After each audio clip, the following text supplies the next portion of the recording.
in living color. Tommy said you guys dropped that during halftime of a Super Bowl. Got 20 million views. And then the next thing you know, the Super Bowl of the following year, the NFL dropped Michael Jackson. Yes. What had happened was, Keenen and Eric Gold and those guys came up with the idea to do the halftime show because they had bands, marching bands playing. Yeah. And Keenen they was like, they got with Doritos and I think Pepsi, somebody else, and they was like, we're gonna steal the audience. And Living Color was at its biggest. Yes. And it was like, we gonna take that audience and bring them to a Living Color, and did a special Living Color halftime show. All the viewers scattered, left the Super Bowl, went to Fox, watched this hilarious live in Living Color episode. Damon got in some trouble because he always gonna improv something weird. He said some joke about Carl Lewis. I think to this day, Carl Lewis is still mad. David Allen said, homie, he's gonna long jump into your asshole. Yeah, so we stole the audience. And the next year, they was like, y'all ain't never doing that again. And they paid the biggest star in the world to come do the halftime show. Do you think that was the beginning of the halftime show as we know it for the NFL? Absolutely. So, hey man, all you guys make Usher, Dr. Dre, J-Lo, all you people that are doing the halftime show, hope you got a big check. Thank you, Keenen. Thank you, Living Color. I'm at Howard University, and Living Color's on the air. I'm in Living Color's brother at a black university. Sunday comes, everybody stops what they doing. We run like roaches. We run to our thing. Everybody in front of the TV. And watch that TV, and then when it's done, came out laughing, and we talk about it. And those was so much so that the professors sometime at Howard, this is why I left. Well, there's a lot of stress. They be teaching all these classes and be like, let's talk about minstrels and buffoonery.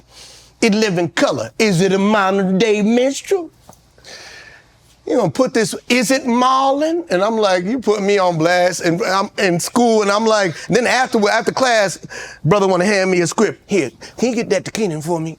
Oh, he gonna try to clown you in front of the class. Then give me a script. You don't get your ass out of here. That's the way you left? I read your GPA wasn't that up the No, first, let me take a shot. I'll keep it real here. We gonna talk about some hard questions, Let me get a shot of this. I will tell you, my GPA, I was very smart until I got to college. And it wasn't that I wasn't smart. It's just that I didn't apply myself. My first semester, I got a 1.6 in classes. 1.6. But I had a 3.8 in partying. Right? I could party my ass off. I learned how much to drink, how many hits of the weed before it made me dizzy with the combination. You know what I mean? Who was gonna give me some? Who wasn't?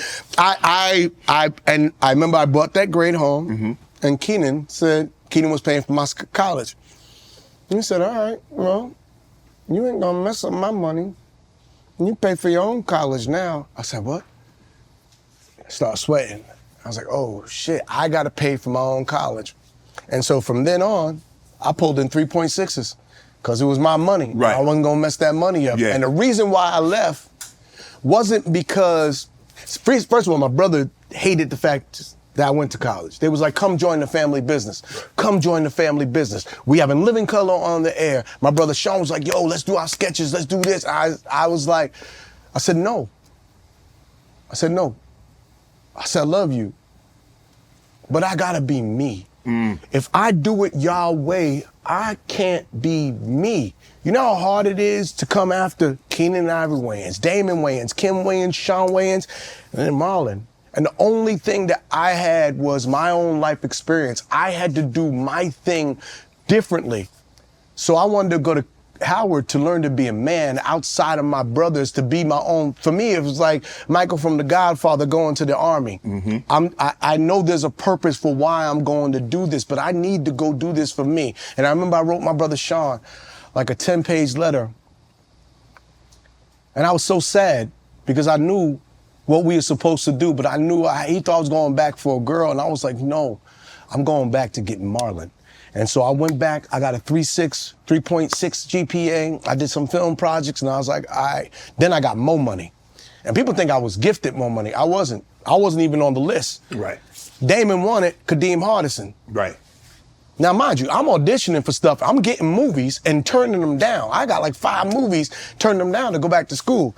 Then that More Money audition came, and Damon was like, look, nigga, I don't want you. I mean, you could work, but I ain't gonna get your hopes up high and have you committing suicide when you don't get this part. He said, I want Kadeem Hardison, but Kadeem, he's doing a different world, and I ain't got different world money.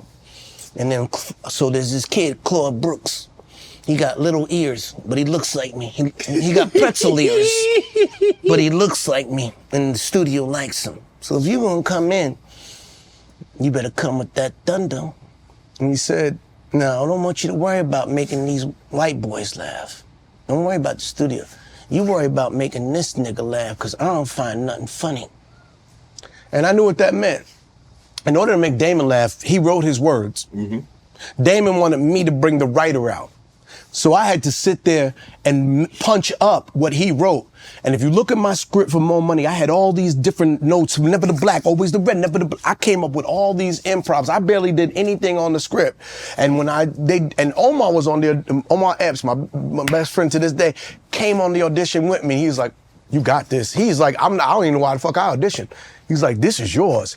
I went in that audition, I blazed it. And Dane was like, he never gives you credit. He goes, I said, was it funny? He goes, you made the white boys laugh. And you got the part. And I was like, oh shit. And that's when I left Howard, because I was like, I'm on my way to do what I love to do for a living, and I'm making money doing it. And that's when I was like, fuck your school. In the beginning, did people feel that you got roles or Sean got roles or anybody in the family got roles because of your big brother? Till this day. And I laugh. They still don't want to give you credit for what the work that you put in. No, they just, haters gonna hate. Haters is gonna hate. Hate is a business. It's a big business in hate. You can hate, but you can't discredit my accolades. You don't know my journey. You don't know, I wasn't just some dude that got put into stuff. I need you to go look at the credits. I've been writing movies since I was 19 years old. Me and Sean created Wayans Brothers when we was like 20, 22. Right. Don't Be a Menace, Scary Movie. Me and Sean and Keenen wrote that. Scary Movie 2, me and Sean and Keenen, with a few other writers. But these are ideas that we came up with. Sean came up with a lot of these ideas. Scary Movie was like, Don't Be a Menace, Sean came up with. Sean don't get enough credit. Scary Movie, Don't Be a Menace, White Chicks, those are Sean's ideas. Me, I'm an executor. We executed together. I know funny characters. I know how to do situations. We all have gifts. And Keenen, he knows how to put it all together and see it from a macro point of view and work the shit out you. Let me tell you something. They can hate all they want. All my brothers do is lend me opportunity. And that's a gift and a curse. Because when you're our age, see, when they came up, you got 30 years, 20 years to make it in comedy. You found your point of view. You've been on a stage. You know how to make people laugh. You can sit on a couch and you can make people laugh when you're doing Johnny Carson. You can go in any room and kill it. You learn how to act. You had 20 years and now finally you get this opportunity. Me and Sean didn't have 20 years. We got pushed into Hollywood 17 and 18 years old, and all we had was instincts from being from a funny family. And then over time, that's why first seasons of Wayans Brothers, we was just gunning. We didn't understand story. We didn't understand how to fix things. We just knew we were funny and we had to make it funny. And then season 3, you watch it start. Yeah, because we started getting better, right? And then if you watch the progression of the movies, we started getting better. Now, at 52, I finally have 30 years in the business. So everything that I've done for me and all that learning, now is my time. You want to judge me? I want you to judge me now, because I'm 5 specials in working on my 6th one. I'm a different animal because I'm not just a comedian. Right. I'm a damn good actor. I act the shit out of, I can act. I got pain. I could, when y'all see my dramatic work that's coming this year, y'all gonna be like, yo, I'm telling you, now I have 10,000 hours logged in 5 different disciplines. I'm a monster right now, bro. Like, and I see it. I could do characters. I could do deep character. I can do characters dramatically. I could do them funny. I can do so much. And now I'm gonna showcase all that. Everything else was learning. So yes, my brothers gave me opportunity, but there was a gift and a curse. It and it was absolutely a is. very hard ride for me and Sean. And you know what got us through is our work ethic. Because my brothers wasn't easy on us. My brother, we got to In Living Color, they was like, we ain't writing for Keenan's little talented brothers. And this Keenen Damon saying that shit. I thought that was a record. I'm serious. Me and Sean, every sketch on Living Color, the Def Jam sketch, Shabba Ranks, Mr. Ugly Man, me and Sean stayed up, Snuff and Rome, stayed up. We spent the night at In Living Color learning to write. Spent the night, because nobody would write for us. We spent the night there writing those sketches. And then when they got on, we had to go execute them. Nobody wrote for us. We created our TV show. I remember when we left In Living Color because Fox was syndicating the show and it was hurting Keenan's pockets. And Keenan was like, nah, you ain't gonna do this to me. And my family said, fuck this money. And we all left In Living Color. There's an episode of Living Color where we got black shades on. It's a Christmas episode. Jamie Foxx is singing, he's singing, hang all the mistletoes, this Christmas. Yeah. And me and my family got black glasses on. And we sitting there like this as a family. Right. Because we protesting. And we going, you ain't gonna fuck my brother. We a family. You touch one, you touch all. Your money, I'm sorry. They was offering us big checks, yeah. $70,000 checks to stay on that show. I'm still a brother after this. No, I'm gonna support my brother. And we all left the show. And that's why season 5, it got weird. It got Bismarcky, and God bless Chris Rock. He came at the wrong time, but and as brilliant as he is, you couldn't save it because the eyes of the show is gone. You understand? Heartbeat of it. Yes, the eyes, the vision. You can't replicate Wayans shit, and anytime they try, you're gonna fail. They've done other movies, you can't. People taste that shit, that ain't Wayans. Can't do what we do because you ain't got my life experience. You don't have my point of view. You didn't grow up with the people I grew up with. You don't understand how life has carved me as a visionary. You can't take the flavor. You can't, I could give you all the seasoning. Right.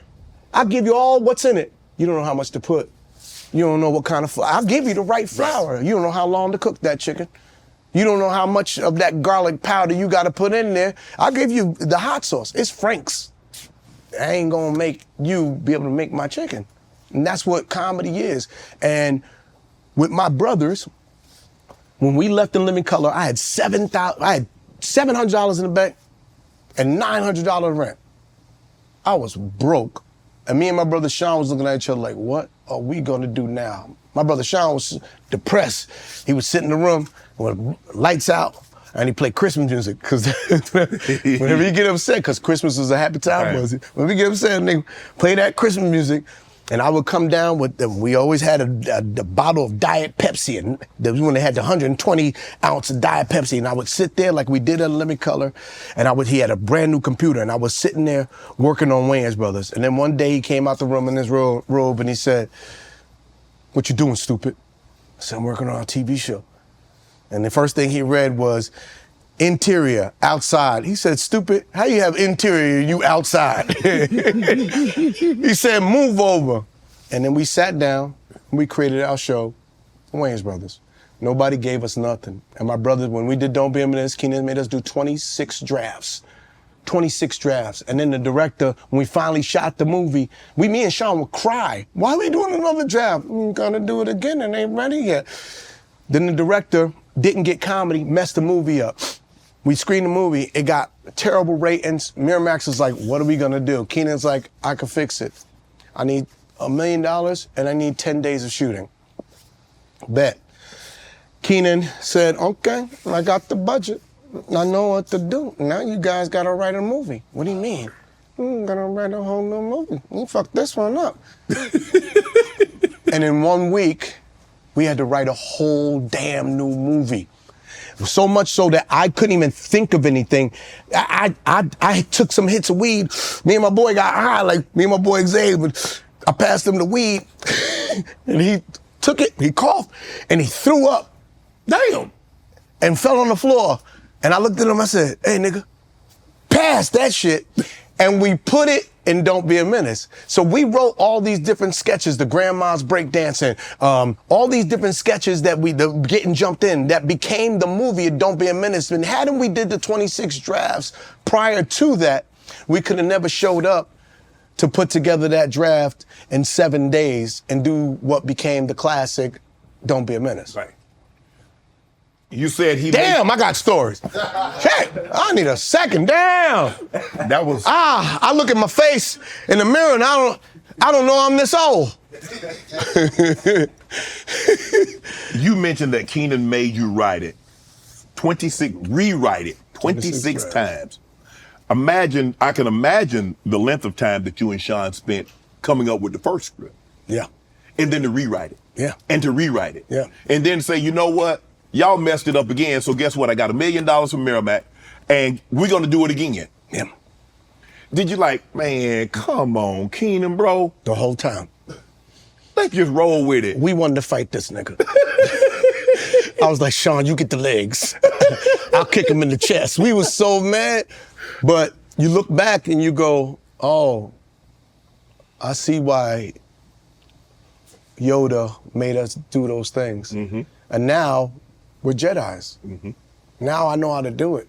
Now I know I sit there and I talk, me and Robert Townsend, we have talks, and Robert's like, damn, little bro, you really on your, yeah. And he's like, I'm so proud of you. And to hear that, you know, from my brother Keenen, like, I'm proud of you, you're doing great work.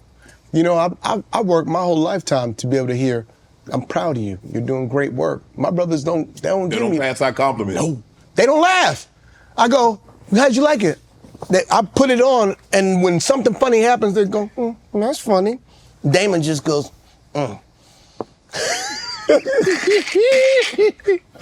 And to hear them go, I'm proud of you. When he watched God Loves Me, Damon said, you know, Ugly, you did something different. You took one topic and you went in for a whole hour. He said, I don't think a lot of niggas are special, but that was special. He said, that made me, you inspired me. I was like, wow. And that's how I knew I was on to something. Keenen was like, Damon said you're special, it was brilliant. I watched it, and he was right. He said, good job, beautiful work. And so I know I'm doing the right thing, and it's not like, it's not an accident. I've been trained in ways that they don't even know. Right. Y'all, I could tell you story after story. This is 33 years of cooking. I'm telling you, this next level is we going for the shiny things. Yeah, they gonna see it. Let's get back to Living Color. I didn't realize till we were researching this, In Living Color was only on 4 years. Yeah. That might have been the greatest 4-year run Ever. in the history. Ever. That show should still be on. That was a staple. That should have been like an Saturday Night institution. Live? Yes. It's an institution. You know what's funny is in Living Color, I think Damon and Keenen were inspired by Saturday Night Live, and I think Keenen was like, they never have me on, and Damon had just gotten fired from there. And he was like, all right, well, I'm gonna take all this funny shit that I have, we're gonna do it on this show. And he took all these funny, crazy sketches that they wouldn't let him do on SNL, and they did it on Living Color. And to this day, you know, I've never done SNL. Really? I've done Daily Show, never. I guess I'm not hot enough. But, you know, I love the fact that, you know, I'm always gonna be in Living Color alumni, right? And one day, sometimes I look at God and I go, if that opportunities don't come for you, it's not for you. Right. And maybe it's God telling me, create my own show. Right. Do my own sketches. And I could, and I will. And I just feel like everything is God. When it don't happen, don't be mad. God's writing your story, so trust him. We had Tommy Davidson on. Dog, that nigga. Now we get into the good stuff. I need another drink. No, He said, hold on, why you not drinking your own sauce? You got me up in here drinking the evil juice, and you was sitting there watching me. okay, well, that I didn't think you wanted but a little, let's toast. I'm gonna sip this one. To you success, took man. To success. Go talk. Shannon, let's have this thing up just so you can get some promotion too. Go back. Yeah, right back. Perfect. Yeah. Tommy said, Should we light up a cigar? Hey, I don't think we can smoke in here. It's okay. Damn. All good. Tommy said, and I didn't realize. By the way, this. love Tommy Davidson. Great. Big bro. Like, he, to me, underrated. That boy should have been one of the biggest movie stars in the world. Yeah. Tommy Davidson is brilliant. Let me tell you how dope Keenen is. The fact that your eyes for talent, that you could make and see talent and greatness in all these people you assembled on the cast. Tommy Davidson, Jim Carrey, David Allen Greer, Jamie Foxx, Kim Wayans, Kelly Cofield, Steve Parks, my brother Sean, me, even the babies, J-Lo. J-Lo was just like a dancer and a singer, and Keenen was like, you should do more. He knew she was special, knew it. J-Lo, Carrie Ann Inaka. If you look at all the writers that made it from In Living Color, and they would complain when he made them work, but just like when we did those 26 drafts, it prepared them for their evolution and their greatness as writers, because this is what you got to do. You got to rewrite. Somebody has to work you, and you may not like it, and you may resent it, but look at how you're eating. Keenen was a visionary. And Damon, that's what taught me the eyes. Damon, the most magical talent, him and my sister Kim. But Damon as a comedian, I used to watch this man go on stage, and the only thing he wanted to do was, he'd go up there and he'd be like, and go behind the curtain. I'm doing the invisible comic. Watch as I scratch my nuts. And he's just playing with the audience because he don't care. Right. He's like, I'm gonna use this time to say fuck you to the audience because now I can create without your judgment. It's the reason why Damon don't do stand-up nowadays. He feels people are too judgmental. And he's right. You can't say it no more. I need to speak my mind. Damon could do characters. Damon could do monologues. He'd tell you the joke, then show you the joke. He talked about his pain. Handicap bully came from somewhere. Damon was born with a handicap. He had a club foot. Right. And so he came out with Handyman, which is from something that was painful. He created art. Damon is one of the most brilliant comedians ever. You don't understand? I got to watch this. Right. I watched Jim Carrey like TV. We'd tell him, do Jack Nicholson. He'd do this character, do that character, do Vera DeMilo. Used to make us laugh. Me and Sean, we'd be peeing ourselves. David Allen Greer, one of the funniest dudes you ever wanted to meet. Kim Wayans, what a special talent. This is why sometime in Hollywood I get a little upset. Because there's no way, Kim is like Black Carol Burnett. She's only marginalized by what Hollywood deems they want to make or they feel is a special talent to be celebrated. Kim Wayans is a great writer. She graduated from, with honors, Wesleyan University. She's a brilliant writer, amazing actress. She has a brilliant one-woman show. When I tell you, I came from greatness. I know greatness. I was touched by greatness. Grew up with it. And not in a perverted way. Y'all made fun of that man's foot. Huh? Y'all made fun of Damon's foot. Yeah. Come on, man. The man got a... We call that shit a hockey puck, a golf club. Not even a good one. It's the P. Yeah, it's like a pitching wedge. Or the one, yeah, we made fun of. That's all we do. We talk shit. My whole family, we make fun of each other. That's what we do, but we have a great sense of humor. Right. But more than that, we have a great life. We laugh a lot. We laughing our way through this lifetime. I hope other people do, you know? When did you realize that you could write? That you could really I can write, but I can write stuff that could become a movie. I could write things that can become a sitcom. When did you realize that you had that gift, that you could really, really do this, Marlon? I think when I wrote my first sketch. First sketch I ever wrote on my own was Shabba Ranks' Mr. Ugly Man. Okay. It was funny because I did it, Mr. Ugly Man, come on. And people get mad. Listen, man, y'all can't get mad over jokes. I'm like, if you're gonna get me mad about a joke, you better get in line. There's gonna be a lot of angry niggas out there. I remember I had to run. I was on the set of Living Color, and I was dodging Shabba Ranks because he was on as a guest. You ever run into Shabba? Yeah, he was a guest on the show. Oh, man. Keenen set you up. He set you sure up, man. did, boy. He set you up with And when that I met him, I said, well, what do I do for now? Because when you do it to their face, it's mockery is the greatest form of flattery. Right. But doing my first sketch was like, okay, I can do this. Right. And then when we went through those 26 drafts, when we did Don't Be a Menace, I could do this. Then we did Scary Movie, and we had to go do those 19 drafts. Now, for me, my specials now, my stand-up, I don't even write it down no more. Really? I'm like Jay-Z in the booth. I remember everything, I write it in front of the audience. Right. So I don't sit at home and go, this is what's funny. I go up with a concept and I go, all right, I'm gonna work this out right here in front of the audience and see where it takes me. There's gonna be some quiet moments, but I'm gonna do that. And I started doing that when I did God Loves Me, which was all about the Will Smith, Chris Rock slap. Right.